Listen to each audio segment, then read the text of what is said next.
So I would like to call to order the South Burlington City Council meeting of Monday, November 15th, 2021. We have 4 of us in attendance personally, and Councilor Megan Emery is joining us on the big screen since she has a cold and a cough. So thank you for being thoughtful about that. So our first item of business is to recite the Pledge of Allegiance. So Tom, do you want to lead that, please? I pledge allegiance to the flag of the United States of America and to the republic for which it stands, one nation, under God, indivisible, with liberty and justice for all. Okay, thank you. Instructions on exiting the building in case of emergency and review of technology options. Great, thank you. So as you can see, there's 2 exits at the back of this room.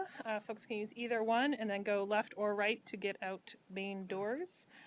Just a reminder to those who are participating remotely that I will be monitoring the chat. If you would like to speak, you can message me of that interest, or you can turn your cameras on.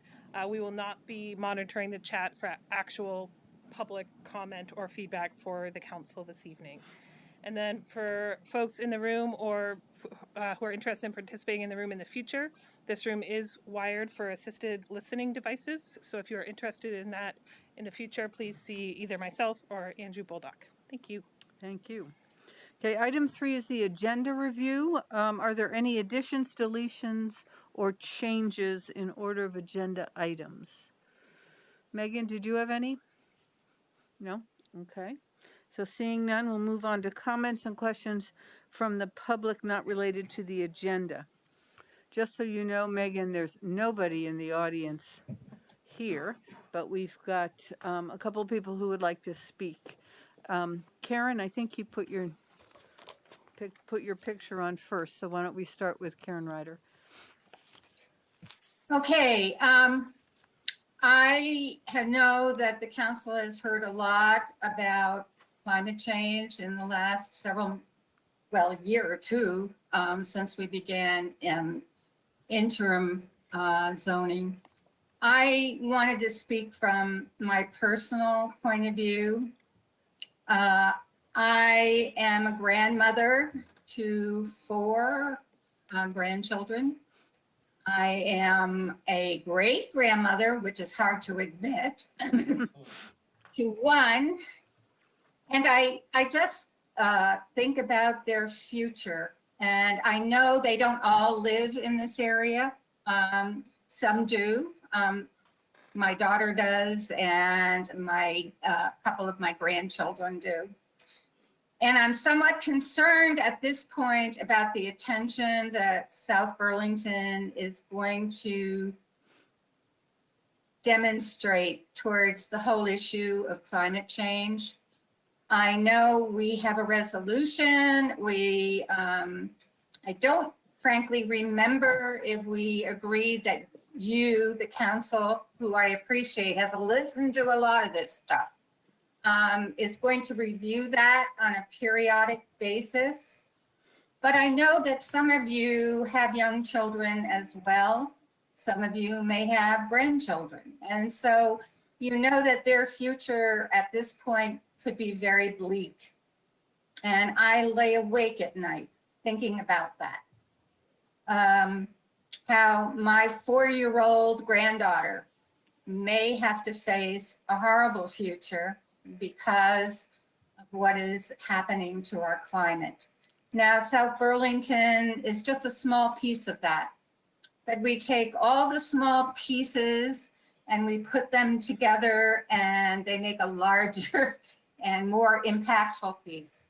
So I would like the City Council to regularly review how we're doing in terms of our land development regulations, in terms of how we are combating climate change. I know it's small, but I hope that all of you will remember that we have children coming up, and even my young adult grandchildren who do not have children yet will have children. And their future is in the balance. So I am just requesting that you take this whole climate resolution seriously, look through the lens of climate change when you make decisions.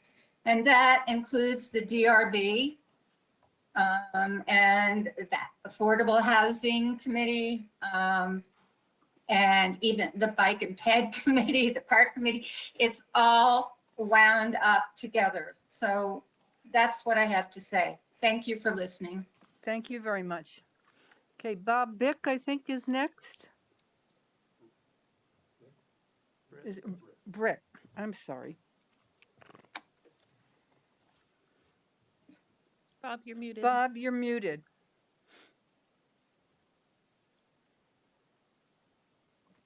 Sorry about that. It's okay, and I apologize for giving you the wrong last name. It was close anyway. Yes, it was. So I wanted to call the city council's attention to a stormwater issue that is impacting neighborhoods across the city. As I understand it, the city is presently trying to get residents to sign up for an open-ended obligation to pay for upgrades that are needed to various developments, stormwater facilities, due to a 2020 change to the state's stormwater regulations. As such, each such neighborhood would be responsible for the costs of fixing their own stormwater system. My neighborhood, for example, started to be built in 1986. We moved into our home in 1994, the second owners of the home. In 1998, we were told that our stormwater system did not meet the state regs, and we were assessed fees to have it brought up to the 1998 standards. Now we are being asked to do it yet again. Since the last time that we fixed the system, the city started a stormwater utility that I thought was now responsible for all stormwater facilities across the city. I thought we were covered. We all paid a stormwater fee on our quarterly water bill, and I assume stormwater operations and facility maintenance costs are included in the city's property tax. Evidently, instead, each neighborhood will be set up as a special assessment district and be charged for the cost of their respective project. We've been told that the grant monies may or may not be available to pay for some or all of the costs. However, we are also been told that grant monies may run out if other neighborhoods fix the issues in their neighborhood first. Hopefully, there'll be plenty of infrastructure money, but it's unknown.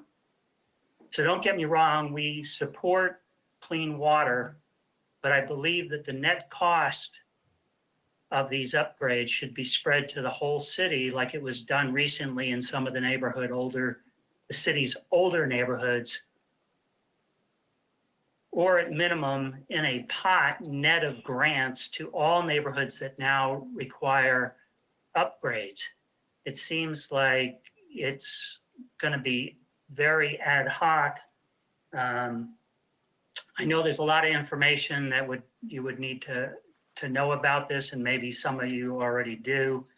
But it just feels weird signing a document that has no limit of liability or no known cap of liability, so that, with the city and the state saying, we're gonna mark your deed for this liability if you don't sign this agreement this week. So I just wanted to bring that out. Thank you. We should probably get a update from Tom DiPietro or Justin. I don't know, one of the two.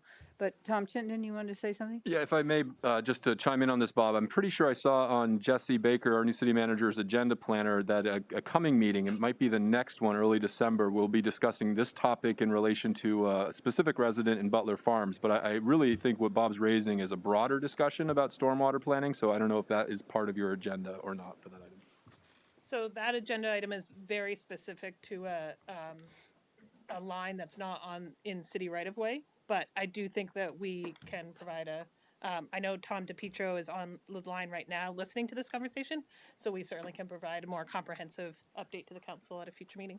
Yeah, I would like to understand that, because this is, I think, the first I've heard of this. I know we've gone through a lot of different stormwater repair and upgrades in different ways. So it would be good to Yes. know. I agree. Tim? Just a quick comment. I've noticed in various developments, including my own, residents throwing yard waste, right, into either a stormwater pond or into a culvert that, connects with stormwater, Butler Farms and ours. And if our stormwater utility has specific rules and regulations about that, we need to broadcast that to all the residents to say, take your yard waste to Patchen Road and dispose of it properly, unless you have a wooded area that you can dispose of it. Do not throw it into stormwater ponds and do not throw it into culverts, because it can have detrimental effects later on. So just a side note. Thank you. Or Signage. maybe not even just the open space on the other side of the fence, because it's somebody else's property. The back 40. I think some signage would be useful to that regard too, around our stormwater Yeah. facilities. Megan, did you have your hand up? Uh-oh. We can't hear you.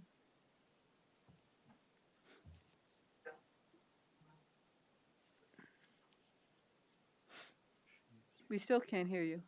We got to get this fixed since, I think she's unmuted. well, you're Now she's you're, muted. you're muted. Now you're unmuted. No, we still can't hear you. Is your mic connected? Did you want to sit and talk? Yeah. that was- Are you using AirPods? Because those often mess with microphone settings. Okay, don't text. I don't think she uses earpods. She has in the past, Oh, I think. When we were all remote, I remember her having some dying batteries on the AirPods. do you want to Call in? get off and then come back in and see if that works? Yep. Okay. So, Robert McDonald, you'd like to say something? Yes, hi, good evening, and thanks for letting us have a few comments about stormwater as well. I live on Knoll Circle off of DuBois, and we're going through the same thing with our stormwater system here, which is expired. And, we had several meetings earlier on about forming an association, which we come to find out that it's really not going to be something that could happen, because you need 100% of the homeowners to do that. So it was something that happened over the summer. We had several meetings on that, and now we're proceeding to do this independently with the city. So we have to have every homeowner sign an applicant certification for the general permit.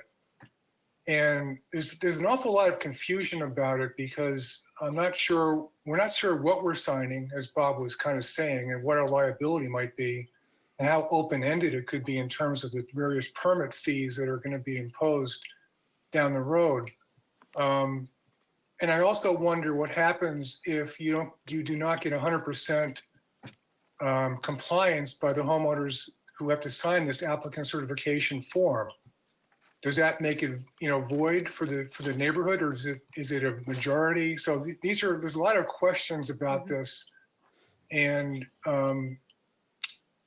I think the city would be better served trying to go at this, as a city entity, and then having certainly the neighborhoods be involved. But I think we just, it seems like we're in a competition, for the monies. And like Bob said, there could be some grant monies out there that we could get access to reduce the final fees that could be assessed either by the state or the city.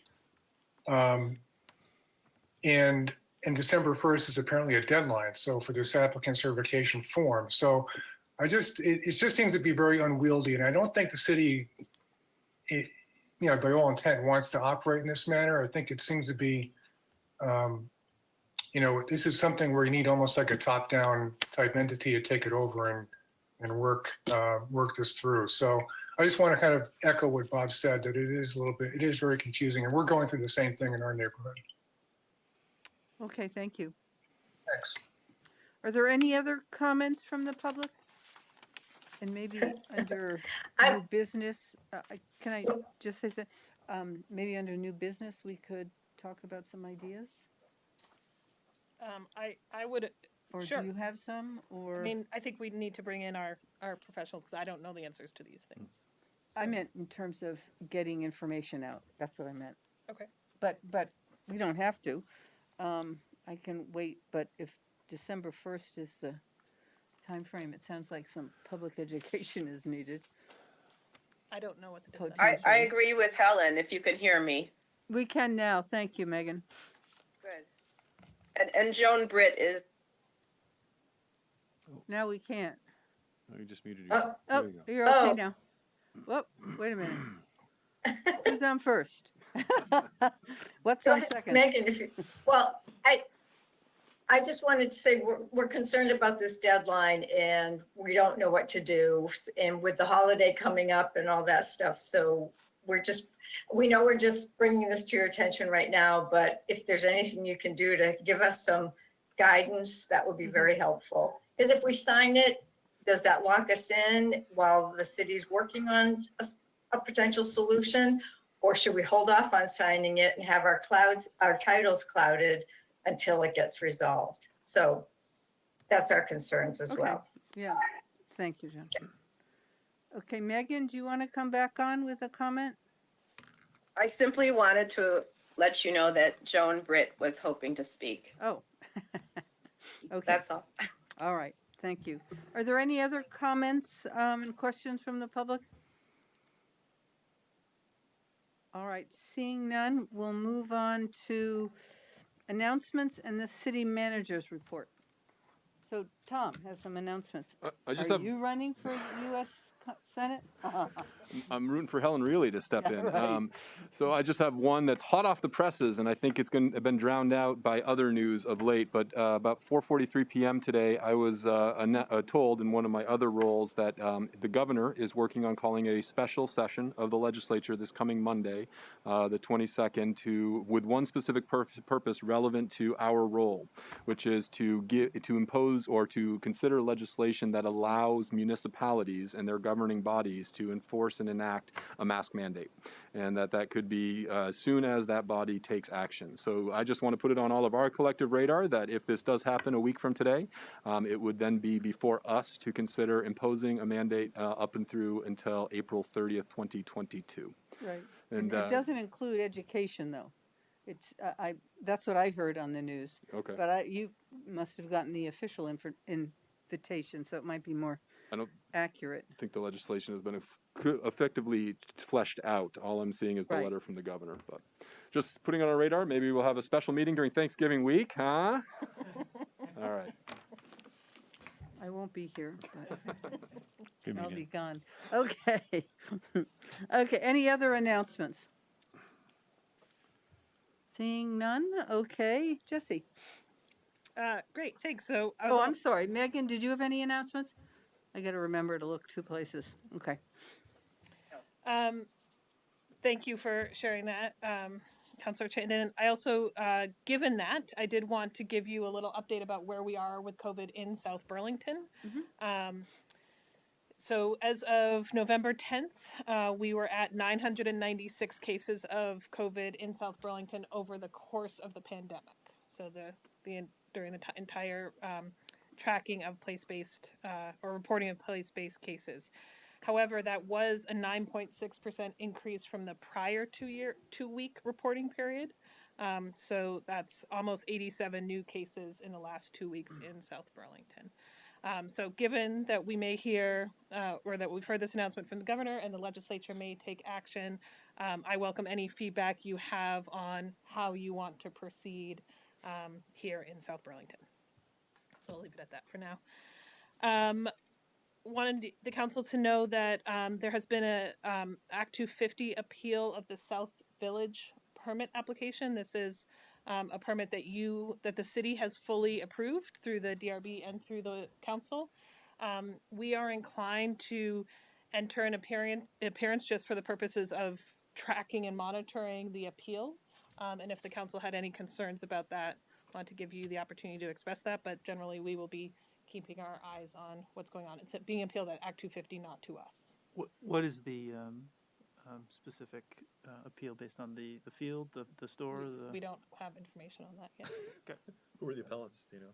We don't know that either at this point. But we're just going to sit in and listen, which makes sense. Right. So we Yeah, know absolutely. what we need to do or might want to do. Okay. I want to let you know that there is at the December 8th Bike Ped Committee meeting, right at the beginning of that agenda, there will be a public forum on the Spear Street bike and ped improvements that are forthcoming. Just as a reminder, that is the improvements between the existing infrastructure at the U.S. Forestry Building to the Swift Street intersection. So if folks are interested, that's 5:30 on December 8th. There will, of course, be other opportunities for public feedback in the future. The holiday lights display will be up at Veterans Memorial Park from December 3rd to January 3rd with Spark the Park, a new event to me on December 3rd. So mark your calendars for that. We are also preparing a request for proposals to go out for auditing services. This is something we do on a regular basis. I know there's been interest in that in the past. Of course, per our charter, the council technically will appoint the auditors once they are selected. So if a councilor is interested in sitting on the RFP review committee, we would welcome that. The RFP reviews will likely be second half of January with appointment by the council in February. So if anyone is interested in reviewing those RFPs with us, please let us know. And many thanks to Martha and Andrew for shepherding through that RFP. And then just a heads up that tonight ends our weekly or more meetings together for a period of time. After this meeting, we will go a full 2 weeks without a meeting, maybe. Thanks, Tom. Thanks, Governor. So we may need to do a special warrant between meetings. It would likely be the Wednesday before Thanksgiving, so just keep an eye out for that. And then I did want to preview for you just what's coming up on future agendas. We're about to go kind of headlong into budget and LDR reviews. So on December 6th at your next regular meeting, you will receive the full land use development regulation update from the Planning Commission, as well as receive the full FY23 budget. We will then go into department-specific budget presentations for the next couple of meetings. So just a heads up on that. That's all I have. Okay. Thank you. Thank you. We got some busy times ahead of us. Megan, did you have your hand up? Oh, she was just coughing, probably. Okay. Consent agenda. We have 4 items. Disbursements, approval of minutes from October 4th, October 18th, and October 30th city council meetings. And authorizing the city manager to execute an agreement for the VTrans Small Scale Bicycle and Pedestrian Program grant to fund the construction of 2 crosswalks across Williston Road. Yoo-hoo! And finally accept a sewer easement deal from Fire District 1 in Queen City Park to the city. Did you say deed? Yes, a sewer easement deed. I move that we approve all 4 items on the consent agenda. Is there a second? I can second that. It's been moved and seconded. Is there any discussion? Yes. Okay, Just a quick Tim? question for Mr. Bolduck.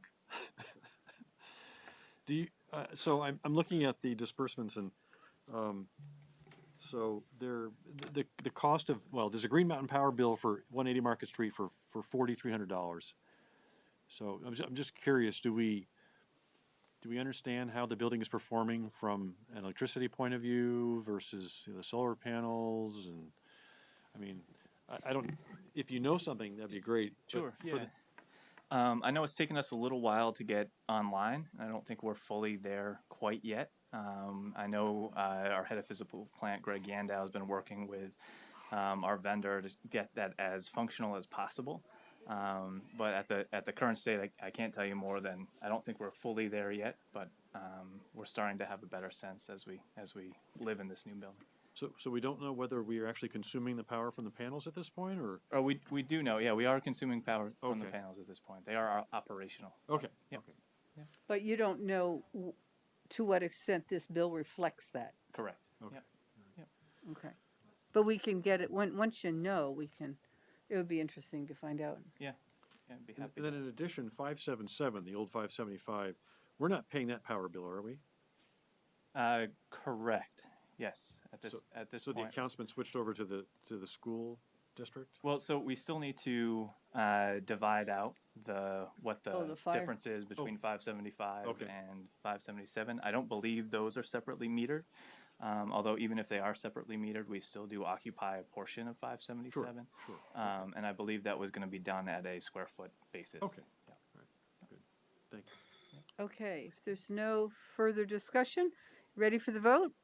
All in favor of approving the consent agenda as presented, please say aye. Aye. I, Okay, so that has been approved, 5-0. This pen doesn't work, okay. Item 7 is approving the city's FY22 policy priorities and strategies. So Jesse, you're gonna, Yep. So I provided, Andrew, do you have a spare pen? oh, I have another one. Oh. Oh, was it for you?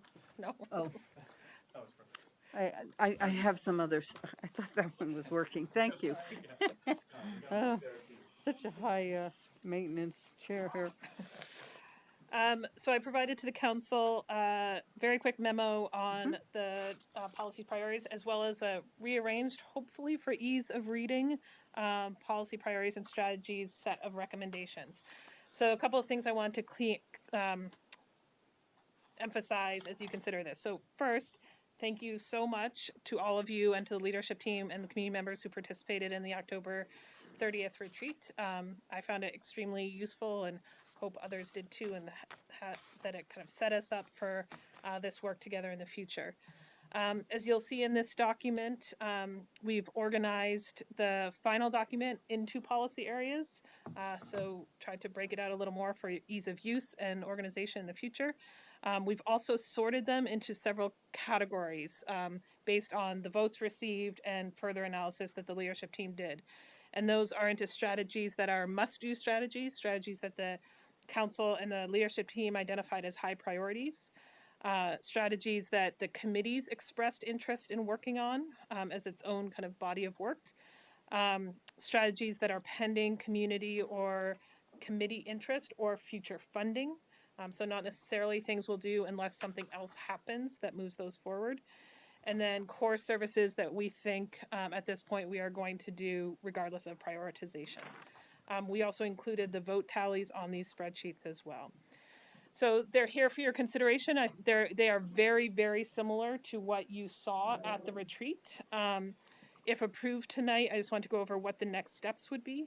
First and foremost, we would, of course, circulate this final version to committees for their consideration as they do their work. Staff is already well on our way to working on most of these things. We would continue that work through FY22. We would report to you regularly on progress made towards each of these strategies. And then we'd, as talked about before, revisit again in late April or May after town meeting day and set these, our next round of priorities for FY23. So they're here for your consideration and possible approval tonight. If you have other comments you'd like to provide, of course, we're happy to integrate those before approval if you would like. That's all I wanted to say. Okay, what's your pleasure? People have any comments or questions? It was, thank you for putting it in a format that I didn't have to scroll back and forth to read. In fact, I printed it and then I could read it. So I appreciate that. Thank you for counting the dots. Yeah, it was interesting, right? Yeah. Yeah. No, this is good. It was a great process, and this is a lot of work. You can tell putting it all together, and it's very very substantial.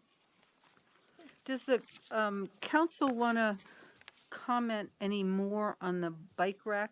Because those are items, as I understand it, that aren't anywhere on these. Correct. Ideas we don't want to lose for Right. future prioritization efforts for next year. And I know that, And by the way, credit for calling it a bike rack and not a parking lot as we move towards alternative methods of. I have one Bike comment. rack of art. oh, we are so PC. It's incredible. Tom? Right metaphor. Yeah, just not one that I'm going to argue that we need to move off of the bike rack, but I just think it's important to recognize that this is not killing this topic. It's something that we're just going to continue to keep an eye on, which is the resident parking ordinance. I just think that's going to continue with what we've heard in different areas of the city. So I'm fine with having it on the bike rack for now, but I would just say to anybody that has concerns with parking, know that I see it still coming up in the years to come. Well, along with the rental registry and the Airbnb, I mean, that's pretty active in Montpelier, n'est-ce pas? Yeah. So we may hear more about that or want to weigh in or have a committee look at that, or the city, in terms of costs and what it might look like. Megan, any thoughts or?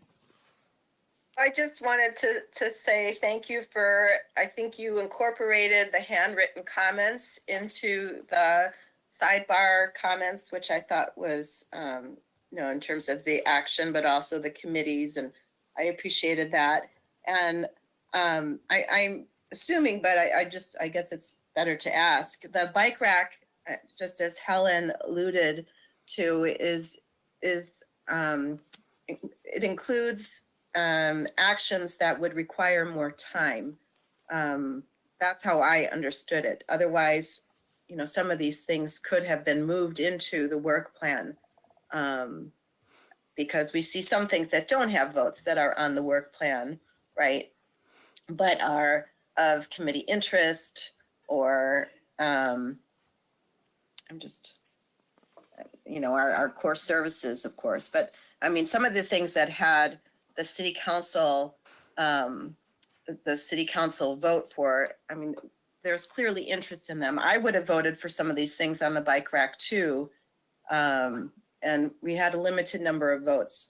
So I guess that was my question is, in addition to the resident parking ordinance, the rental registry, I was also thinking about the winter parking ban. That's something that residents have brought to our attention, as well as the ban on herbicides and fungicides in South Burlington parks.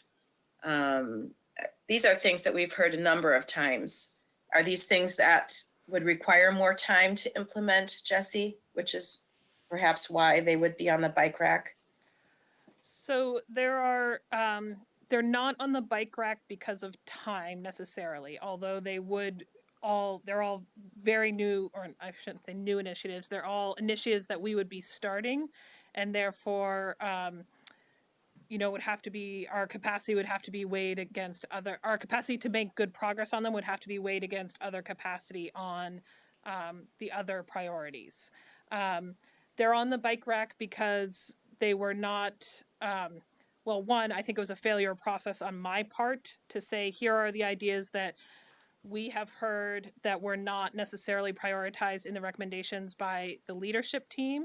And I didn't give you all in the room a clear way of communicating to us that you wanted to move them off the bike rack. So if they weren't highly voted on, they stayed on the bike rack.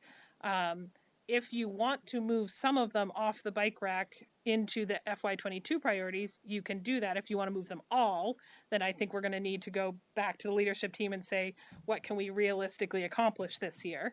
To me, the purpose of the bike rack there are tons of great ideas out there in the community of things we could work on. And here is our ability to not lose those conversation to conversation. So something we may want to prioritize in FY23 that we're not prioritizing in FY22 because we are prioritizing these other things that we're working on. So that's how I'm thinking of the bike rack, but happy to... I'll use capacity instead of time next time. Yeah. I think, thank you for clarifying. Great, thank you. Is that okay? Oh, good. You don't, okay, all good. All right. Well, let's see. Roseanne has indicated she wants Oh, to talk if Roseanne you're ready for public comment. Greco. Yes, hello, you're on the priorities, right? Yes, This, yeah. okay. So, I unfortunately, I wasn't there for your day-long, session on this, but I think that's a wonderful thing to do, and I'm glad you did it.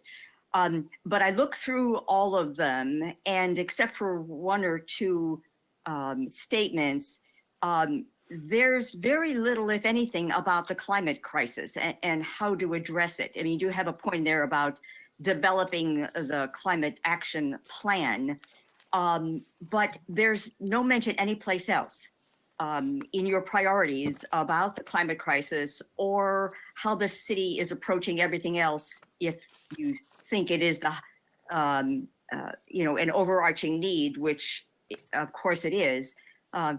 And the few places where it is mentioned are on the bike rack as a to-do list sometime in the future, which means a year or two to come, because this is your priorities for the next year. So I'm really hope you will reconsider. And if you don't think the climate crisis is a high priority, then I'm aghast. But I really hope you take another look at this through that lens, and that all of your actions ought to be measured against, does it make the climate crisis worse of what we're about to do, this strategy, this process, this policy, this regulation, or will it help it mitigate the effects of it? I mean, municipalities have huge power because you can act quickly and boldly. I mean, we learned from Scotland that nobody's coming to save us. I mean, nations are not going to be there doing what needs to be done. It's up to us to save ourselves, and we can do it as a city. So I really encourage you to maybe rethink these priorities and put the climate crisis right up there as the highest priority for the city. So thank you. I think I might just respond. If you look at the list of the green and clean, the second item, as Roseanne identified, is develop the city's action plan. But the next box down identifies, I think, what are a lot of actions that are on the must-do list that acknowledge that like reducing fossil fuel use in South Burlington by looking at alternative fuel options for the city fleet, research the capacity of new technology and include that in the investment for future budget consideration. I mean, that was part of our request, and so it's in here. Expand the use of electric handheld equipment, integrate into relevant sections of the climate action plan. I don't know what we're integrating it into. I guess all of our work. It seems like there's a word missing there. I don't know what we're integrating into. The reduction of fossil fuel use. Oh, okay. But, I mean, I think there's some, but I appreciate your sensitivity and reminder that it really needs to be a major issue across all of these. I think the affordable housing also actually includes a few things in terms of, looking at, alternative energies and affordable housing. And I would add to that, I think a lot of the walkable goals are to address the climate crisis, being more connected, getting people out of cars. I think, do you mind if I respond? no, not at all. I think, Roseanne, you bring up an interesting point about what I have not done in this document is provide philosophical context for why each of the specific actions. And I think there may be a way to reflect that in the future with color coding or something like that, because I actually think a lot of them sprinkled throughout the policies are addressing different aspects of our response to a climate crisis. We're just not articulating that in the words on this spreadsheet. Right. So perhaps an improvement for the future is to better call out those things that may be related. And I think that will That become would- much easier as we Yeah. actually have our climate action plan and can draw back to that. Right. One thing, if I might, that we've run into in the past when we look at the comprehensive plan, and I know the clean and green and the walkable, affordable, and et cetera are, from the vision in the comprehensive plan. But one thing we've never done as a city is prioritized our priorities because sometimes they're in conflict with each other. So it's sort of up in the air. So if one thing doesn't further the climate goals that we have, and one thing does, what do you pick? I mean, if they're in conflict, if they're not prioritized, then they're all equal, which means none of them are prioritized. So I don't know, just for your consideration. Yep. That Thank you. Barb would also like to make public comment. Okay. Barb's Can I service? comment on that? Yes, About- go ahead. Just about the bike rack, there's an item there to examine our investment policy to match climate action resolutions. So that seems like a really important thing to do, but at the last pension advisory committee, we had asked the SCI representative to look into that for us. And what he said was that our current allocation, if you look at the total portfolio, is just over 1% that you can directly tie somehow to, oil companies or, non-renewable resources, so to speak, right? And that compared to other funds, they tend to range in the 3% area. So he goes, and the other problem is that a lot of the funds that it's invested in are spread out and hard to actually identify. And even some companies which are pumping oil are also engaged in renewables. So it's not easy to be able to isolate that exact percentage, but he said from what they can tell, it's just over 1%. So, I mean, that is on the bike rack because I don't think there's a lot we can do about that right now that we have to do, but it's just something to know about, so. Well, and you're on that committee and Yeah. you asked those questions. Right. At least we did ask the question and Uh-huh. we got an answer. Okay. Someone else wanted to speak. Yes, Barb service. Barb Service? You're up. Although she put that in the chat and now I'm not seeing her on here anymore. She's right above Megan. Well, on the big your screen, screen. I don't know sorry. about your screen. Excuse me. Barb. No, that's Bob Britt. Well, Maybe not. maybe not. Okay. Oh. Keep Can you going, hear me? raising your hand. Here she Yes, comes. we can hear you. Okay, good.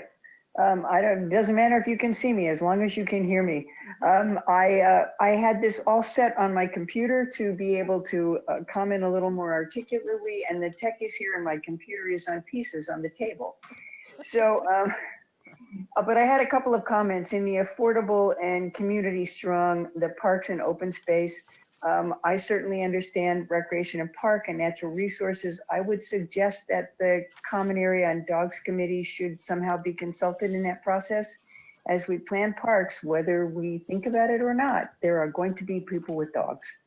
And I think that needs to be part of the master planning process when we look at Hubbard, when we look at any of the other open spaces. So I would strongly encourage you. I'm glad that Holly is there and she's links with that committee, but I think it would be helpful to have some sort of a notation that they need to be included in that. There also was an item, and like I said, I don't have it in front of me, but where Wheeler Park is in parentheses after the phrase dog park. I would suggest that you remove Wheeler Park, that parenthetical comment, just because I think it confuses the intent of the sentence, which is really to look at dog parks and dog spaces in both public and private areas. I read it as being a little bit limiting. So that's my comment about the dog related stuff. I also want to comment about walkable, and I have said this to the committee. My perception is that the bike and ped committee is really a bike committee. It is not a ped committee. And as one who walks all of this city, I hope that there will be careful consideration given to pedestrian issues. around the city as we expand that. It is a wonderful place to walk. It is sometimes really difficult as I nearly get run over by a bicyclist. And so I think as we look at those kind of shared spaces, please remember that bike ped does include those people who walk. Thanks. Thank you. Okay, we finished with this item for the moment? All righty, thank you. I would love a vote to approve so we can have a final version. Okay. And I'm happy to interview. Helen, can I say one more thing? I'm Yes, sorry. You may. This is what I should have said first. I want to commend Jesse and the council and the leadership team for this document. It really does lay out in a really nice, clear way. Whether we like all of the pieces of it, I think the process was much more transparent, and you all are to be commended for that. And I should have said that first. I'm sorry. I'm a little distracted by this tech issue at home. So Okay. thank you for the work that it took to get this document ready for everybody to see and to use as a working document for the future.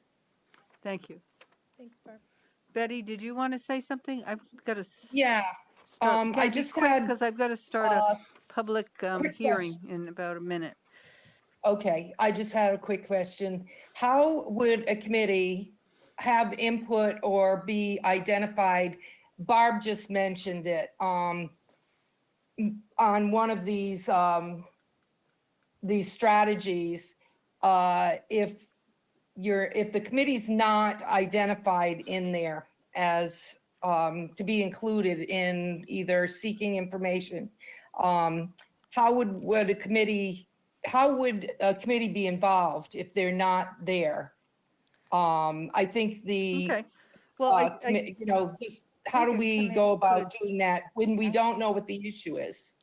It may be something that's related to our committee, but we may not be aware of it as an issue. Okay. So, Betty, one of the next steps, or the next step in this process, once it's approved by the council, is to distribute this document to all committees, so they have an understanding of what the council has approved. And then, of course, if they want to align their work to a approved priority, they are welcome to do so. And then next, in 6 months, when we pick this back up, of course, the committees will go through a process of providing feedback again as well. Okay, thank you. You're welcome. So, Jesse, you'd like a motion to approve this? Yes. I'd move that we approve the city's FY 2022 policy priorities and strategies document. Second. Okay, are you ready for that vote? Okay, all in favor signify by saying aye. Aye. Aye.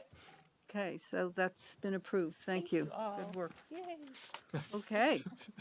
I know I'm a dork about it, but I really appreciate it. Well, this is great. And so, I didn't mean to do that.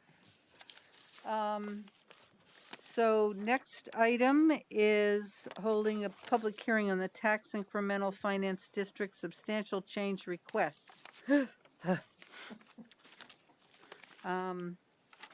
says it was warned for 7 p.m. Yeah, that's fine. As long as you do it after 7, it's fine. Oh, okay. We're a few minutes late. I'm sorry. So we need a motion to go into a public hearing. Are we going to hear from you first? No. Either way. Yeah. Well, let's move into a public hearing.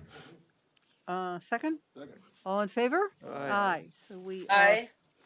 in a public hearing on the TIF changes, substantial change. And Alana Blanchard is here. Good evening, Alana Blanchard, Community Development Director. I'm just going to provide a brief overview of the TIF district and give you some of the highlights of the substantial change request that's been developed. I also have one typo that I wanted to mention, but hopefully I will keep this brief. Essentially this updates. Wait, can I just ask you, are you uncomfortable taking your mask off so we Would that can help? hear you? Sure. I think No, you're that's far fine. enough away and you have a low- gentle voice, so Sorry. let's not impede it. So, and I can speak louder. I think that the sound doesn't actually go back to the stage; it just goes behind me. So, so this request essentially updates the project list that's approved to be TIF district financed within the city center TIF district, the project timeline, the costs, as well as the revenue projection for the TIF district. And there's a lot that goes into that, and I will not go into that in great gory detail, but it is all in the document. So the list of infrastructure projects is being amended to remove the parking garage, the stormwater and wetland mitigation, sorry, I have them right here. I say these so many times. The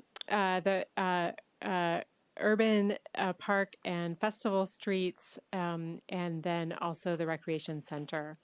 And so when we look at these projects, removing the projects and updating the development within that's projected to occur within the district, the overall TIF district cost of projects changes from 97 million to 62 million, and the TIF district portion of that changes from 54 million to 29 million. So it does reduce the overall TIF district debt that the city is projecting that it would take out. And then the estimated federal funds that the city would receive is just under 18 million, and the estimated city funds is around 16 million.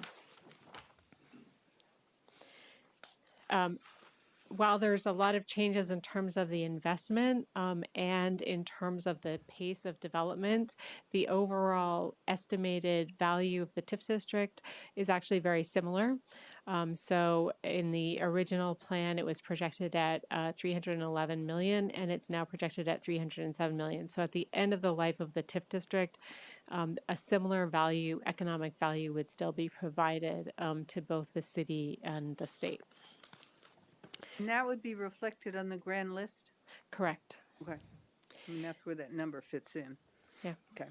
But but for the nonprofit buildings, I mean, are those property values at 100% of what they would normally be, or is it just that the tax? Their taxes. Just the tax is different. That's all. The tax rate is different on those buildings, but right. And so there's I think this building is the main nonprofit building that is estimated that will be are projected to be built within the TIF district. So we don't anticipate other nonprofit buildings being developed within the TIF district. That may occur, but we don't have them at the moment. We also anticipated in the 2015 financing plan. At that time, there was a lot of discussion about the Rick Marcotte Central School property being redeveloped, or some infill development being developed on that property, and that would have changed that property from a nonprofit to a for-profit taxable property. So that has been removed from the projection. So on page 9, I have 3 bullet points that are related to the development of Increment. And I just wanted to point out, because while there are several typos that I'm correcting that are generally not substantive in nature.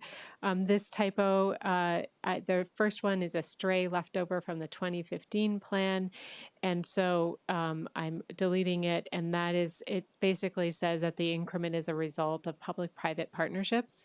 And while generally the entire TIF district is a public-private partnership, it doesn't relate to a specific development agreement. So I wanted to remove that first bullet in order to not make that or help remove any confusion on that issue.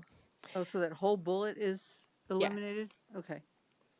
So it does leave 3 major drivers, which is that South Burlington City Center LLC, managed by South Burlington Realty and formerly the Munson property, has a specific developer that is actively developing their entire site.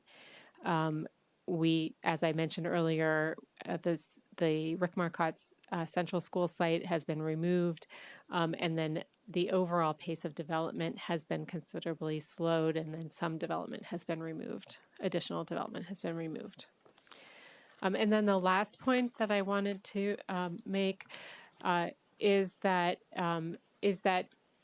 the accounting for this project on the TIF district side, so not for the city funds, but for the TIF funds, is over the entire life of the TIF district. So as we collect increment, it goes into one column. We're paying it out of another column. And at the end of 20 years, we're going to true up the two columns, or earlier if we're like getting a ridiculous amount of increment to the extent to which the state would like us to return some to the state prior to the end of the district. But generally that we will be looking at it over a 20-year period, over the life of the time, over the time during which we're collecting increment, and not on an annual basis. And that's an important point, because if you look at table 6QA, you'll see that in some years we're paying out more than we're receiving, and we're in fact carrying that debt for several years. But that at the end, we would use the increment in future years for those other years. I had a, are you And that's sort of yeah, dumb? Okay. that's I had a question, and I just want to be reminded about why one of the projects that's off the list is the stormwater and wetland mitigation. And just remind me, was that center part and was going to have a bridge that connected Market Street to the park? Yeah, if this had been more of a large development agreement, there was an opportunity early on with the development of the Market Street plan and the private sector looking at their site for a joint stormwater pond, a single stormwater pond that sort of served all of the public and private infrastructure together. And in addition, we have an offsite wetland mitigation site that was purchased for the development of City Center, the Goodrich site. Because there did not end up being a large sort of intertwined development agreement, and so because of that, the offsite mitigation site was not required, and as part of the mitigation, not only the offsite, but you can also use in order to mitigate wetland impacts to wetlands, you can also restore areas like the existing wetland on the site. So those were two parts of the wetland mitigation that we had proposed to be funded through TIF district financing, but because there wasn't a sort of large grand agreement, we did not proceed with those projects. So then I just want to make sure that the mitigation is there for the proposed development now and going into the future. Correct. In terms of the wetlands and stormwater. Right. So the wetland mitigation for the existing, so the South Burlington City Center LLC property has an Act 250, it's not Act 250, but it does have Army Corps of Engineer and an ANR, and as each individual project comes through and receives a permit from the state, does receive a wetland permit. And so though the impacts to that are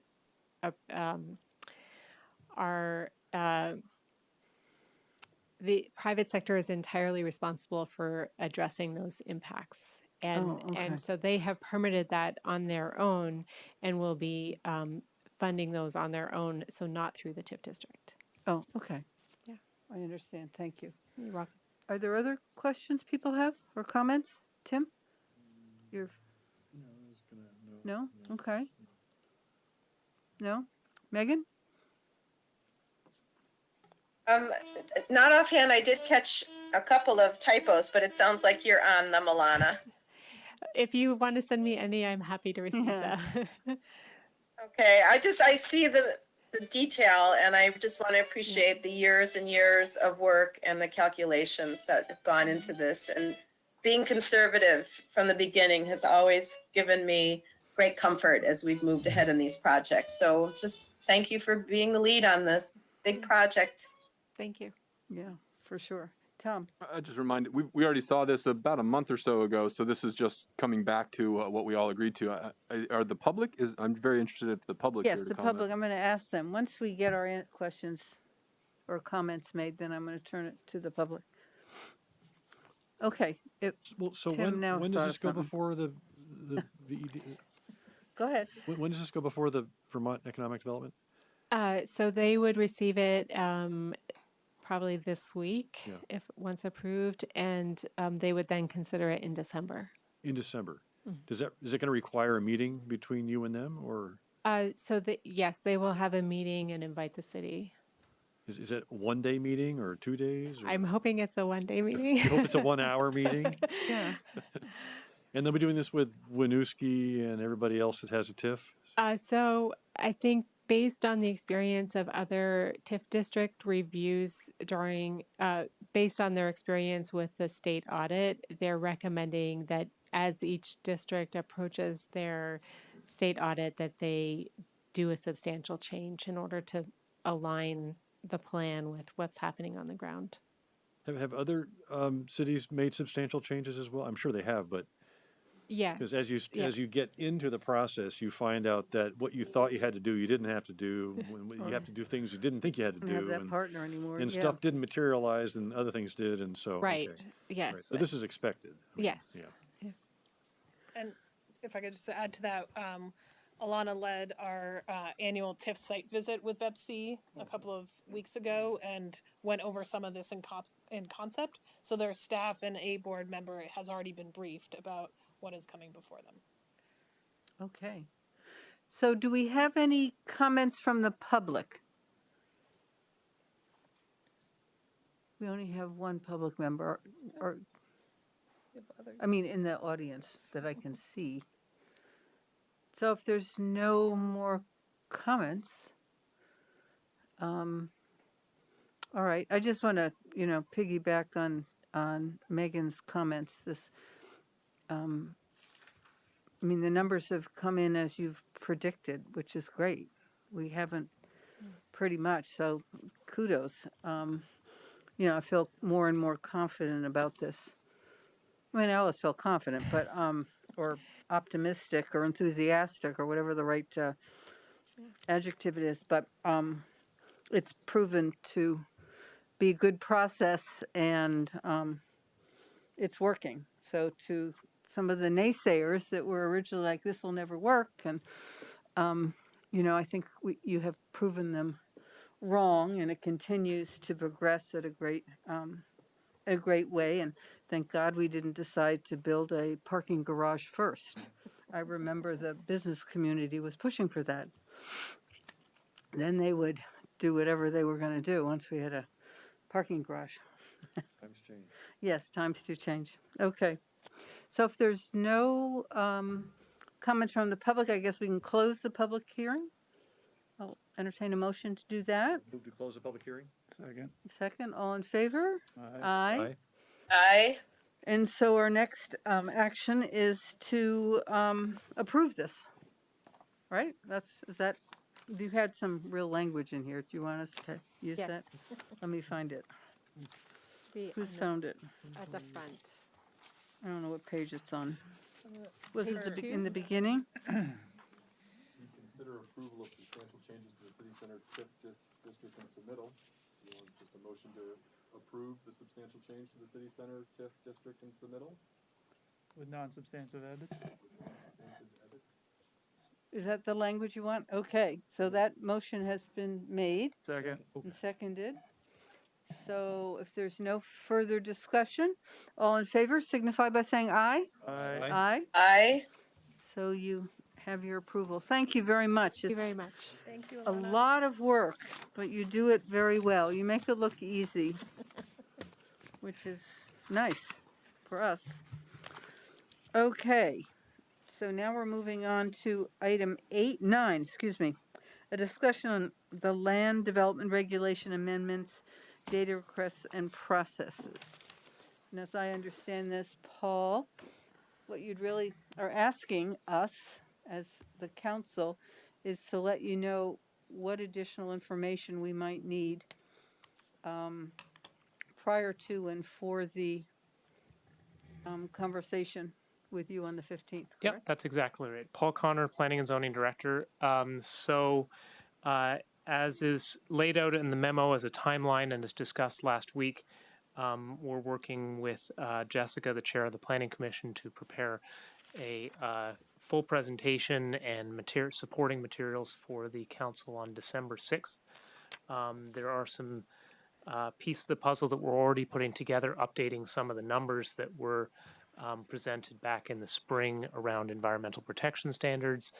We were waiting until there was a draft that was to the council because it's fairly labor intensive to run those numbers and not a good use of taxpayer money to do those multiple times over.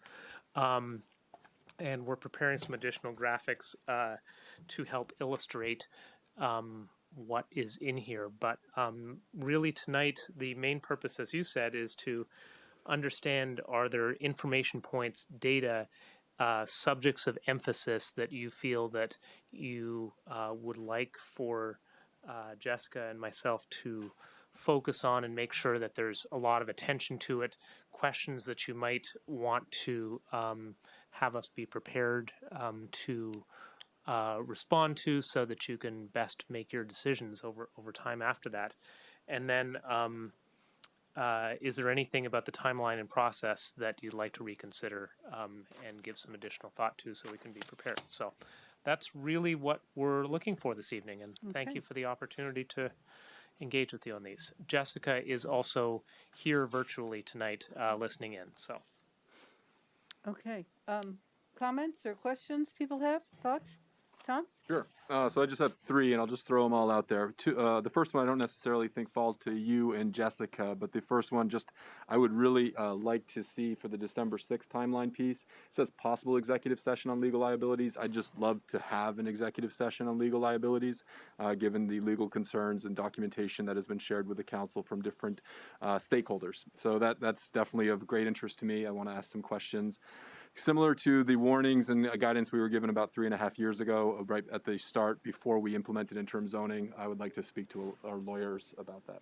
The second one, which would fall between to Paul and to Jessica, I really want to understand the conservation PUD requirement.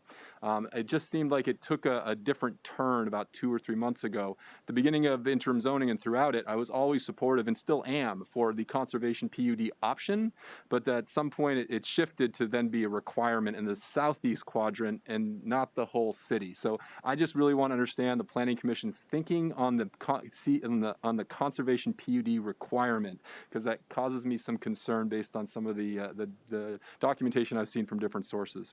The last one, which I don't know if this is really what the Planning Commission has tackled of yet, but it's dominant in my mind, and maybe you can tell me if this is something you could present on or have some thoughts. I'd like to see, with specific focus to the SEQ, which from my understanding is where the conservation PUDs and some of the expanded NRP zones are being applied. That's where I'd like to understand the impact on our grand list and ultimately the overall housing stock that will be at maximum capacity over the next 5, 10, 20-year horizon relative to what it had been prior to these proposed changes, and similar to if there was an option for a traditional PUD or a conservation PUD.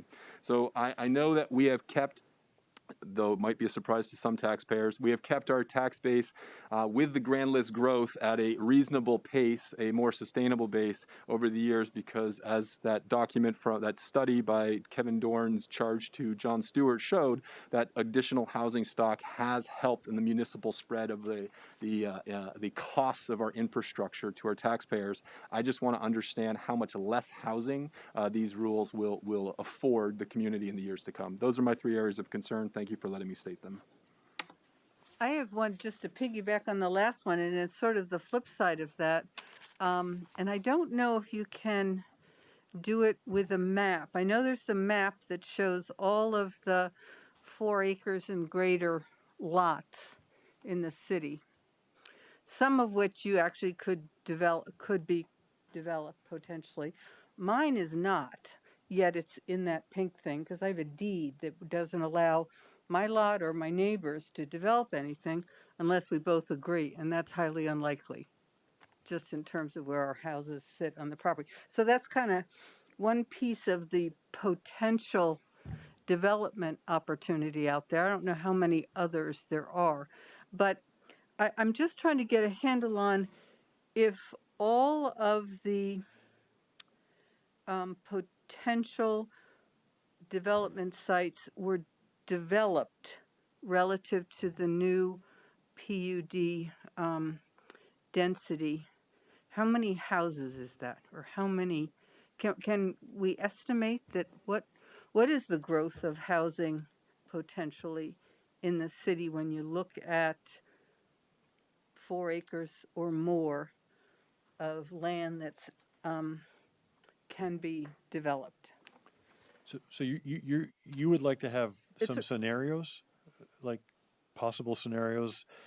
Yeah, like, okay, if these, Yeah. all these If- pink if- areas, I yeah. think it was pink on that map, were developed to the max Right. allowable, how many houses is that? How many units would there be? Yeah. For like just the southeast quadrant, 4 acre plus unit parcels, you mean, or Well, I was thinking of the city, but we Okay. could focus on the southeast quadrant. I Right. just don't have a handle on it. I mean, I read and you've conserved more land, so that can't be developed, and then you have the conservation PUDs and the, whatever the other PUD is, the traditional neighborhood, yeah. traditional neighborhood PUD. And I'm just curious because people, you just made this statement that we don't have enough housing, kind of. So what does it really look like? I mean, people say these things, and I don't know if they're factual. They're a statement of a perspective or point of view. So if you can do that. So both of those are really excellent and interesting questions and challenges. The first, and we'll think about how to best go about doing that. Two things that just sort of come to mind in terms of how we would take on something like that. One is to Councillor Chittenden, sort of looking at today versus the future. One of the things that we would need to, I think, account for is to what extent have for the last 5, 10, 20 plus years development that has taken place taken full advantage of what is potentially allowable, because there's what zoning could theoretically allow, and then there's what's actually happening. And so sort of controlling for that variable, because it can be a very widespread. But let us think on that a little bit. And then I think we did do, leading up to the last comprehensive plan, a build-out analysis for the city. It's a pretty substantial undertaking to do sort of a full spread one. But we can think about maybe these 4-acre parcels.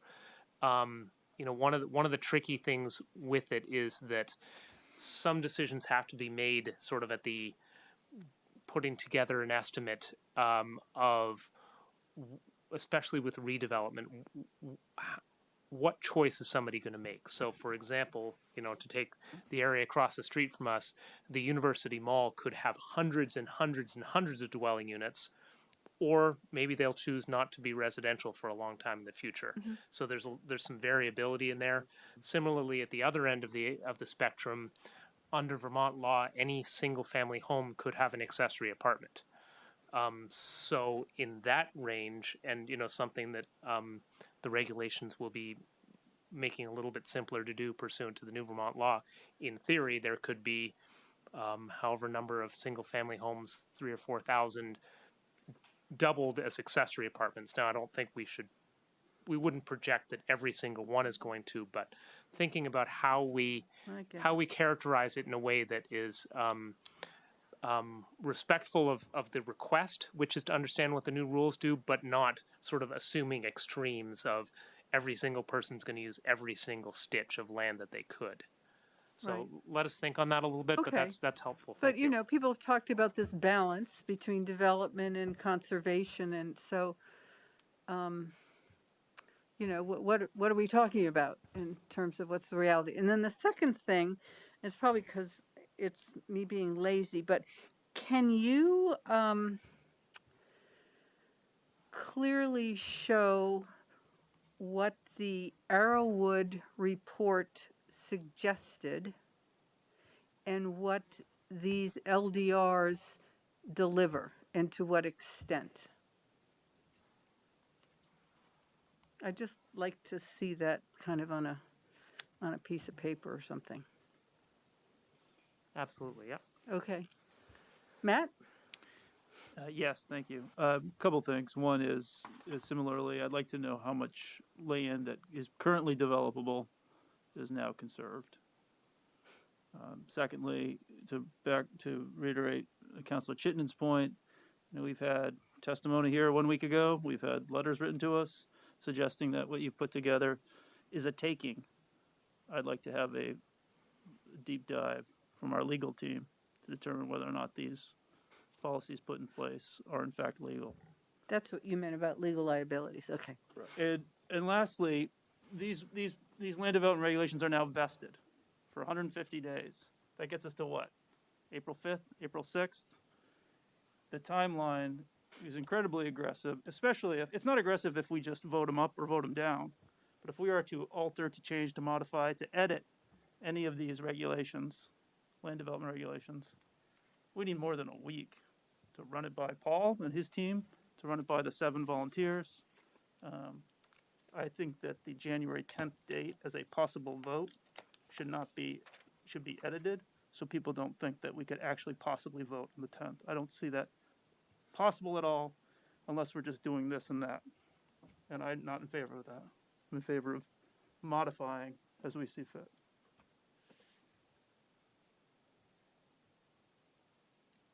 Okay. Tim? Everything that's been said before us, so.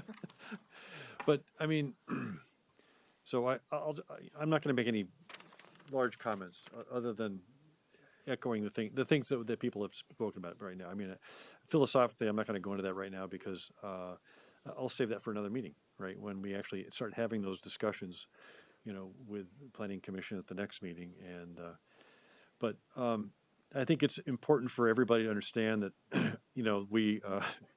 there is a finite amount of land in the southeast quadrant, especially in South Burlington, and there are large swaths of it that are being developed now or are going to be developed. And the Planning Commission has produced a 7-0 decision on a set of proposed regulations which seek to make the best use of that remaining property, right? For everybody in South Burlington. So I think the schedule is good for moving forward, and we need to get advice from our legal team, but I don't think we have any issues other than just ironing out some small details in my mind, and I may be wrong, but. Mm-hmm. Megan, you're done? Thank you. Yeah, thanks. Yeah, thank you. I don't need an excessive amount of information either, and I want to thank you for putting up on the web all of those helpful 2-page explanations, Paul. They're very helpful. And I would like to know for the, where the neighborhoods are to occur, the new neighborhoods, and designed to be walkable. I would like to have some kind of understanding of what walkable meant to the Planning Commission when they came down on the final language. Walkable to where, to go where? Just to get exercise or to actually go somewhere.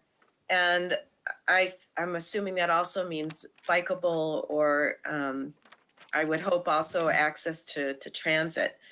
So I think that, if we look at the that zoning change just south of the interstate on Heinsberg Road, that R7 and neighborhood commercial, I find that to be a compelling case for that kind of housing that would allow new residents to access basically anything and everything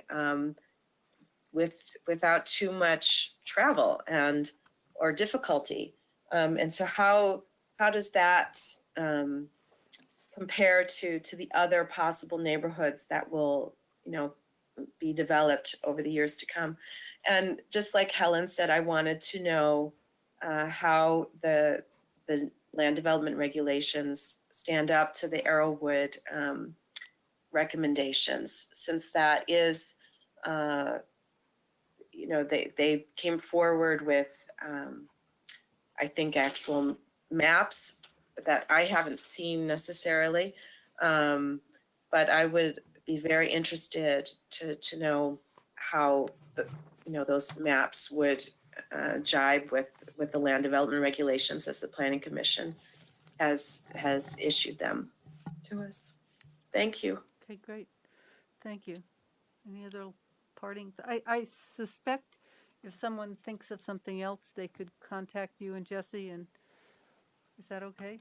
Absolutely, I mean, not the please day do. before the meeting, obviously, but, in the next 48 hours or 72 hours, if something comes to your mind that would be helpful. On that point, Yeah. you saw that note from Sandy Dooley. I share her question, so I hope that will be elaborated on, but that's in the conservation PUD discussion. And then Roseanne Greco wanted to say something? Yes, and it's not anything to do with the specifics of the LDRs, but rather a comment on something that Tom brought up. And it had to do with the study done by John Stewart a while back. And unless I'm misreading his study, it was about municipal taxes and the taxes that are brought in. But he never included the school in those assessments. And we all know that the costs of the school are the overwhelming costs that drive up our taxes. So to not include school costs, and of course, bringing more children in, requires more facilities, more teachers, more school bus drivers, more schools. But to ignore that whole part of the city doesn't tell a true story about what the cost of increase in population is. So I point that out to you, that study only shows a small portion of where our taxes go. So, thank you. Thank you. Okay, any other thoughts? You have enough homework? Yes. Okay, well, enjoy the holidays. All right. And Well, thank you for your Jessica, time. and thanks for Jessica, do you being have here, any Jessica. comments or thoughts? No, I was just here to listen and think about how to prepare. Thank you. Okay, thank you. Thank you. All righty. So, yes, Michael. Mitag. How can you be in two places at once? I'll come here. The question of walkability, I think, was not developed in the LDRs. I believe it's in the comprehensive plan that South Burlington should be walkable.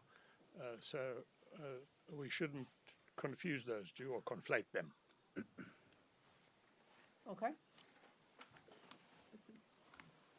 Oh, I was just thinking about the you had civic space, you had recreation space. So I just wanted to, you clearly thought, as you adopted these PUDs, about having places where, where these neighborhoods would not just be, islands or, what do I want to call them, dormitories, right? That there would actually be a life there. And so I just wanted to hear more about how that PUD was envisioned, and ideally also to think about, just like I said, with regard to the development south of I-89 and Heinsberg Road, the accessibility to city center or to a major medical campus or to, any number of services within proximity to that area. Okay, thank you.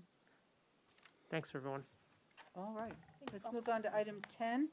This is discussing the Vermont Attorney General's opioid settlement and consider whether to participate in the negotiated opioid settlements. And Colin McNeil is going to lead us on this. Welcome. Welcome. Thank you. Good evening. So back in September, the Vermont Attorney General, Assistant Attorney General Joshua Diamond came before you to speak about a settlement that the state had reached and many other states had reached with some manufacturers and a distributor of of opioid drugs. And it's a nationwide settlement, and they were asking what I believe to be about 10 municipalities in the state to join in on this settlement. And the more municipalities that joined in on the settlement, the more money that the state was eligible to receive. And if the states joined in on the settlement, or if the communities joined in on the settlement, they would be eligible to receive some of the funds from the nationwide settlement. So I'm bringing it back before you. The timeline that's been set up is for for us to sign up on the settlement or not sign up is January 2nd. So I'm bringing it back before you to see if there's more information you need, or if you're ready to make a decision on whether to sign up for the statewide settlement or not. As you can see, I put together a memo that I provided to you, and I did some math with the assistance of the Attorney General, and as we laugh about it, it's two attorneys doing math, which might not be the best thing, but it's a rough calculations.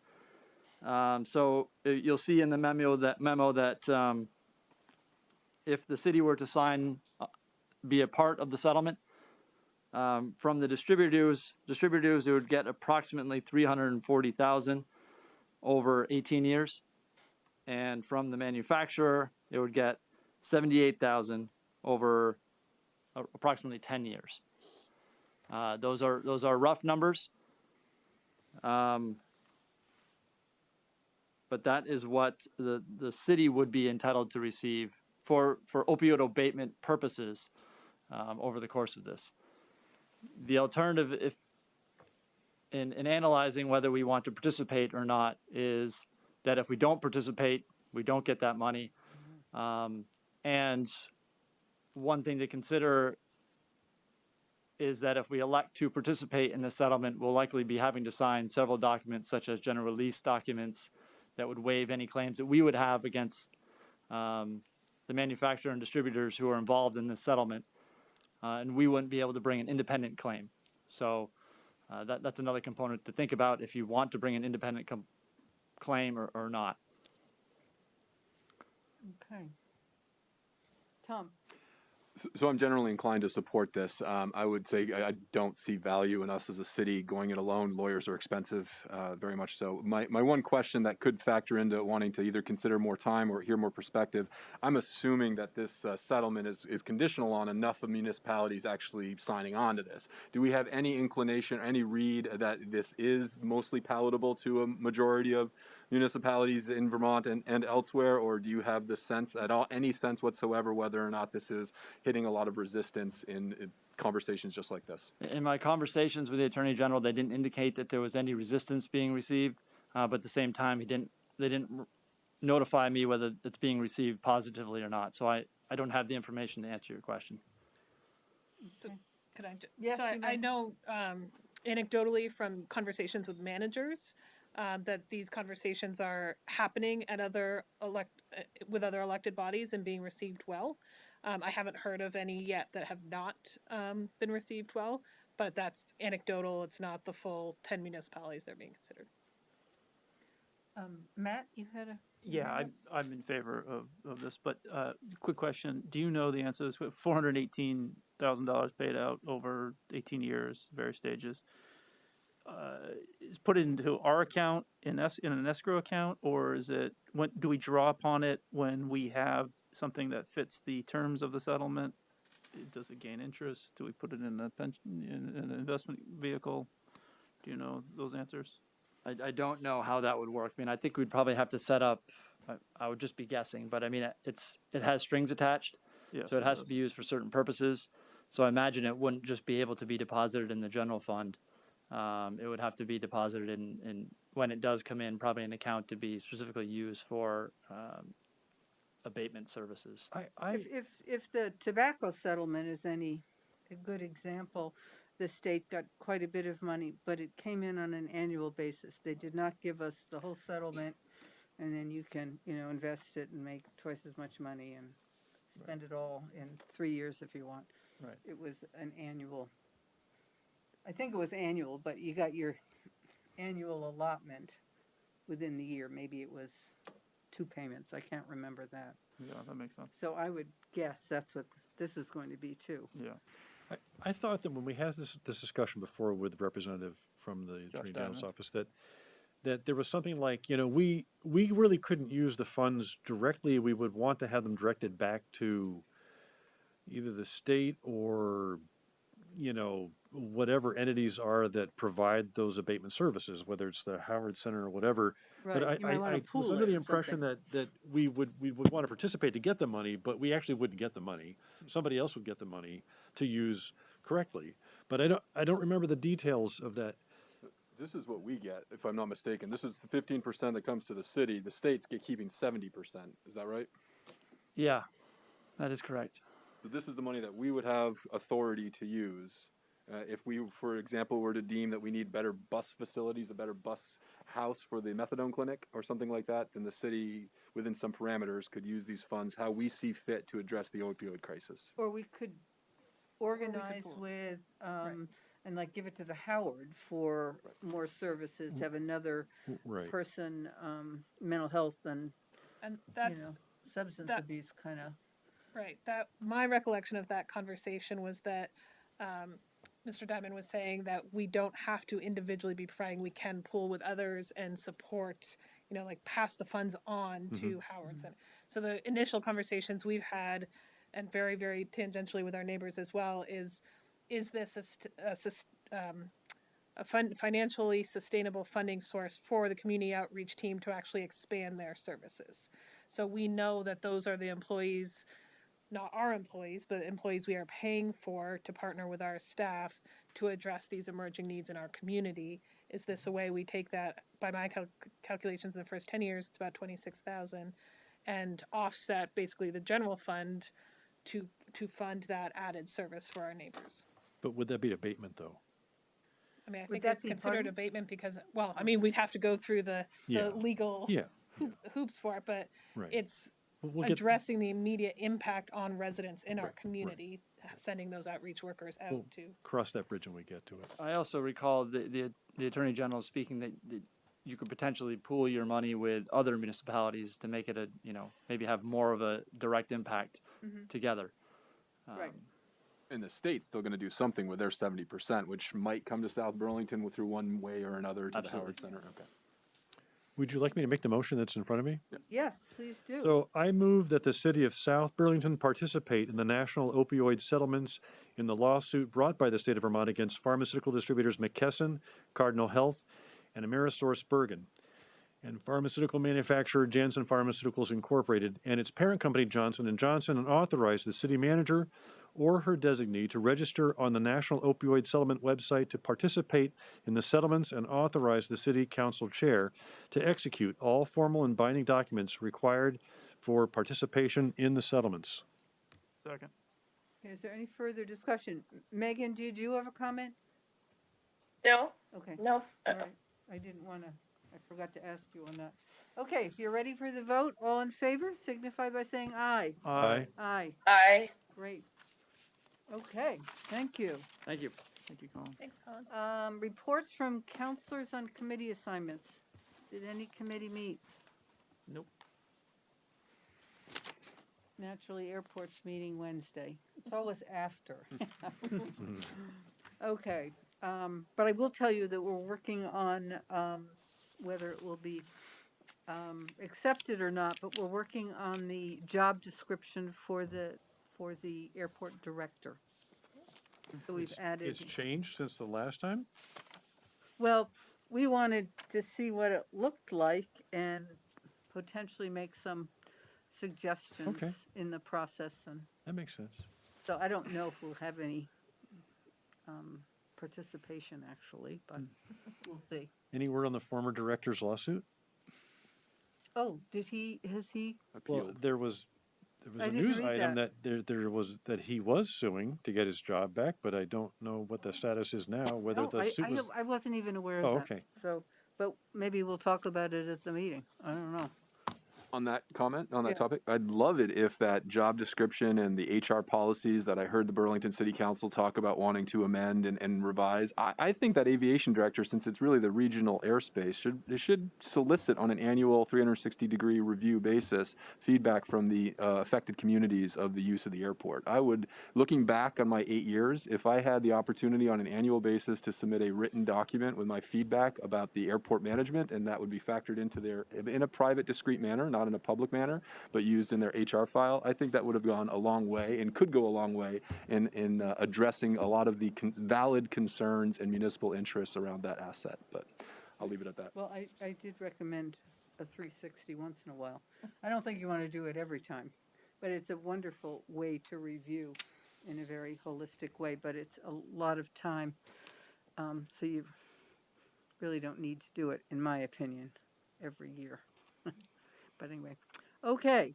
So if there's no other committee assignment reports, is there any other business? Small. Yes. So, It's always small. well, one of the items on the bike rack was abandoned properties, Mhm. right? And we know we have at least one. I was just curious how many we actually have. We had two close to each other, Spear Street and Dorset Street, but the Spear Street one has been torn down now to make way for Spear Meadows, right? The other one is Paul Hield's house, the yellow house, and it's disappearing quickly underneath the vegetation.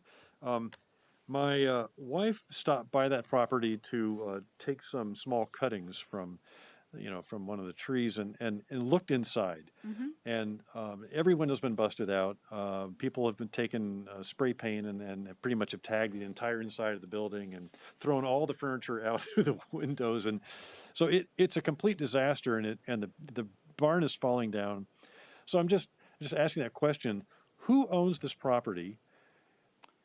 What are they paying in taxes? Is it the full value of the property, whatever condition it's in? I'm just curious, and what what are they waiting for? I mean, this is a prime piece of property that could be redeveloped, and can we as the city, do we have any influence in that process? I know that's hard to do sometimes, but it's a disaster. Luckily, it's fairly well hidden by vegetation at this point, but so anyway. Claim it through eminent domain, and then we could have another dog park. I share Councilor Barrett's concern over this particular property, and I know we don't have effect or power over that property, but I think inquiries and asking questions start to prod things. So I don't know if the manager has any capacity to do so, but I think it's well worth looking at the danger that this property poses to the neighboring community. From a public safety perspective, Oh absolutely. yeah, it's not fenced off or anything. Yeah. So a quick story, real quick story, because Do you have some information? Yeah, just briefly, I do know that the one of the heirs reached out to our planning and zoning department within the last couple of months, Oh really? asking about demolition permit and what those costs would look like and what that looks like. So You said it I and don't. it happened. Yeah, right. So I don't know if there's After the been fact. any follow-up conversation since then. I think I made a comment about whether or not there could be some type of restorative, project that could be done, because I think they were worried about costs associated with demolition. So happy to follow up with planning and zoning if there's a contact there that we could leverage. Cool. Well, Thanks. sometimes these houses are practice fires, right? I don't know if this one's too close to anything else, but I think it's. We used Yeah, to do but that all the time in Winooski. that much might not closer. agree with some of our climate change. Right somewhere. So the quick story is that where I used to live in Burlington, in the Old North End, there was a house next to where I used to live that for basically 30 years was uninhabited, right? That the people left. And it wasn't until I attended a meeting at the Public Works in Burlington with some other neighbors because they were contemplating, and they actually were starting to levy fines of owners who had properties that were unoccupied, especially residential housing, right? And we sat there and said, look, for 30 years, this house has been unoccupied, has fallen into disrepair, it's bad for the neighborhood. It's a lack of residential housing, and neighbor after neighbor sat there and criticized the owners who were doing nothing about it, right? And within a couple of years, the house was sold, right? It was completely rehabbed. And now it's a nice residence, and it's a rented out building, but it's in good shape. And, you know, it took some pressure, but it finally paid off. So everybody's got a different situation, but it sounds like their time may have come for them to make a decision too. So that's good. Yep. Good. Thank you. Well, encourage them, please. So, Helen, if you wanted to go back to the stormwater issue, Tom DePietro is on the line and can talk to you about it quickly if you would like. Do you want to hear Or a you little can bit from Tom about the stormwater? It's not warned, but I think him hearing that the council seems to have interest in understanding better the citywide implications of the 2020 rules makes sense. Okay, so Tom, if you're, well, thank you very much for, Hi, folks. Can you hear me all right? yes, we can. Great. Okay, good. Yes, I caught the end of some of the discussion earlier. I was on for another item, and I overheard a bit of it, but I can give a quick overview about what's going on, and specific to the two neighborhoods, Ledgenall and Overlook. Is that what council would like? Sure, just an overview. I think the specific question, Tom, was there's a December 1st deadline that folks are concerned about, and what that is, and is there Yeah. And I think it sounds as Yeah. if the public or those people in those neighborhoods are confused and not clear about what needs to happen or, you know, how to partner with you. What they're signing up for and how they're competing for grant funds. Yeah. Okay, sure. I can address all those, I think, quickly enough for you. So the December 1st deadline is actually a state of Vermont permit deadline. You've probably heard us talk about sort of the new state stormwater permit. It's called the 3-9050 permit. It created these 3-acre sites around the state.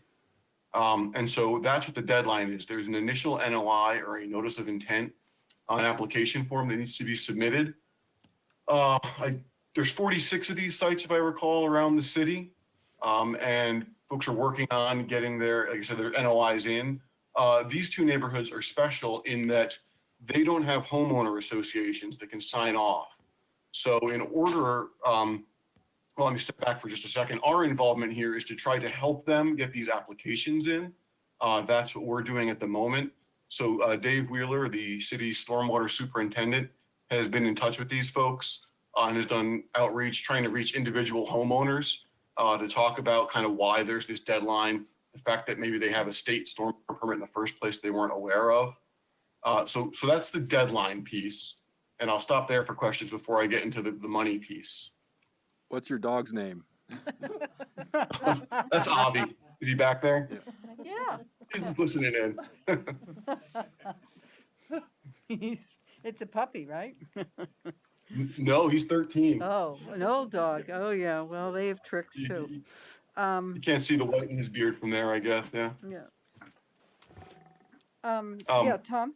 So, Tom, I'd love, not necessarily related to the December 1st hearing, but Bob Britt raised a notion that I'd love to hear your thoughts on, not tonight, but maybe at some point in the future. But with all of the different, he proposed that with all the different communities around the city having to, the neighborhoods and the neighborhood associations having to come up with monies to get up to the 2020 code, he wanted to see if there was a shared pooling across either the city or some other mechanisms where it comes back onto or is paid for by the stormwater assessments that are assigned across the entire tax base. So that's not what I'm looking for you to respond to tonight, but I'm interested to hear how you would think of different fair assessment methods for the rising chorus of people addressing their stormwater issues. Great. No, certainly. And I guess I point to the ordinance. We recently updated the ordinance with a cost sharing policy. And so we have that kind of in writing. It's a little confusing, admittedly, but it tries to cover a lot of different scenarios so that everybody with impervious surface that's covered by these permits is sort of pitching in. But to get back to the grant piece, so back in mid-May, council approved us to obtain an SRF loan. It was in the amount of $675,000. These are engineering funds that the state made available and that we were able to access as a municipality, so that we could get projects ready for the infrastructure and ARPA money that is kind of on its way. So we have been working on that, and we've been working with whoever we can really to use that grant funding up to get the engineering done. So that was the grant piece. So we're trying to get Legnal and Overlook and a number of others. I think there's 12 total we've got in the queue right now that we're trying to get together to get agreements with in place to kind of do the engineering. And then there's no great detail on construction phase funding that'll be available once the engineering's done, but we are hopeful that we will see some of that coming soon and more detail on that. Okay. Right. So, I'll just note one final thing there. That December 1st deadline, like I said, that's a state of Vermont permit deadline. And originally in the state of Vermont, the permit that was written indicated that these folks were going to have to form some sort of association to deal with stormwater. Myself and mostly my coworker, Dave, again, our stormwater superintendent, has worked closely with DEC staff to make it such that they're not forcing these neighborhoods to form an association. The city's taking on some of this responsibility on their behalf. But sort of the compromise there was they would sign off. They being the homeowners would sign off on this NOI, like I mentioned previously. So who's sorry. go ahead. So Tom, who's the holder of the permit if they don't have a homeowners association? Is it the city? It runs with the land. So that development was approved. It covers, however many acres of area, so much impervious surface was approved to be built. And so it covers the houses, the lots, the road. At this point, the city is accepted. And that's sort of where the cost sharing that Councilor Chittenden was asking about kind of comes in. It's an impervious-based calculation is the way we've always done it in South Burlington. How many homeowners are we talking about here who would, be questioning what this December 1st deadline is about? That's a great question and a level of detail I'd have to defer to Dave. I'm going to make a wild guess. I want to say 60 or so at Legnal, and it Overlook about the same, but I can follow up with that. I don't know offhand. But like I said, there's 46 permits, but that covers hundreds of properties. Right. So do we know to what extent, construction requirements will be needed to meet the permit requirements? We understand the standards that they're going to have to meet. So to what level they'll have to treat the stormwater. We don't yet have a firm figure of cost or exactly what's going to have to be built. That's what we're going to spend the engineering money or hoping to spend the engineering money on to help nail down. And again, the permit issue is one that we don't want to see these folks have a clouded title issue, so that after December 1st, if they've not followed their NOI, a real estate attorney might do a title search when somebody's going to sell a home. And that could raise an issue with the seller where they come back and say, hey, there's this expired state permit. They didn't file their application on 12/1. And that is going to be a real issue coming up here. And I guess I want to stress very much so this is not an issue that the city caused. We're just trying to help people not enter into that situation because it's unfortunate. So Tom, what happens if some homeowners don't sign this letter and others do with regard to stormwater? You just talked about one scenario where an attorney would see the flag and raise it at a closing. What would happen with regard to the payment of the costs and all of this other aspect here on the front end? Yeah, I think Dave has been working very closely with the state. I don't know that I have a solid answer to give you at this point. We're just in trying to get it all worked out mode and seeing if we can get everybody to sign on to these NOIs as the state's requiring. Inevitably, there's going to be some properties missing in these two cases, like I said, because there's no homeowner association that can do it on their behalf. And hopefully we can identify kind of where those hangups are and work through them. So has Dave met with some of the homeowners? I mean, we can't really have a meeting here before December 1st. So, Yes, he's been doing quite a bit of outreach. We've had web meetings earlier. It was late summer. And, those get attended. Not everybody shows up, but we've flyers out. He went door to door. Yeah.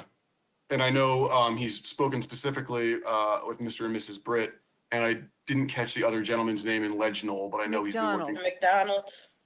Yeah, so it's been very individual, one-on-one. Unfortunately, it's taken a lot of time. He was out there hand delivering letters, recruiting people to help him hand them out, to try to get the word out and get these documents, the NOI documents, out to everybody.